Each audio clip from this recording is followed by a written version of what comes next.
Okay, I'm going to answer the question for you on how to make chocolate ganache. And what is chocolate ganache?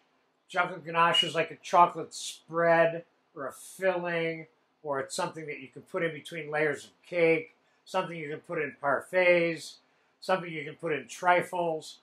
You can do a lot of things with this. How many ways are there to make it? Only a couple of ways to make the basic ganache. But how many ways to flavor it? Hundreds of ways. Good examples would be Grand Marnier, Amaretto, probably the two most popular I can think of, So, what's the basic formula? The one I'm going to show you is 1 pound of semi-sweet chocolate, putting in a bowl, and 1 cup of heavy cream. That's fairly easy to remember. And I'm going to plastic wrap this, and I'm going to set it over a double boiler. Now, can you make this in a microwave? Absolutely. But this would be the old school way of doing it. And I'm going to set it in a saucepan of boiling water I have over here. And we'll come back to it on a time-elapsed basis when it's melted, and just whisk it smooth, and then it's done. Then we put it away and store it for when we're ready to use it, okay? In this particular case, we're making this ganache for this class to be used on the top of a flourless chocolate cake. We're going to use it in a parfait, and we're going to use it in the bottom of a fresh fruit strip tart. So I'm going to show you 3 ways right off the top in this class that you can utilize your ganache. So we'll come back when that gets melted, 10 minutes, give or take. We'll be right back. Okay, the chocolate ganache is completely melted. I mixed it together on the stove. I'm going to bring it over here, and I'll make a couple of comments, and we're going to store it. So, we still have hot water in here, see?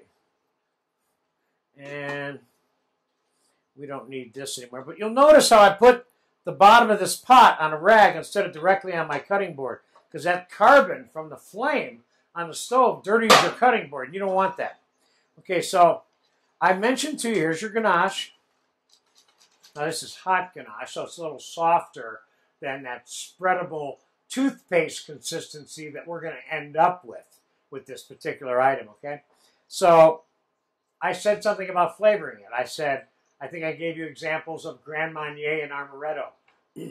I'm going to add a couple tablespoons of vanilla to this right now. I put vanilla in a lot of confectionery, desserty type things just because it tastes good, So let's mix our vanilla up in here. And this is basically done. And I'm going to put it in a little storage pan.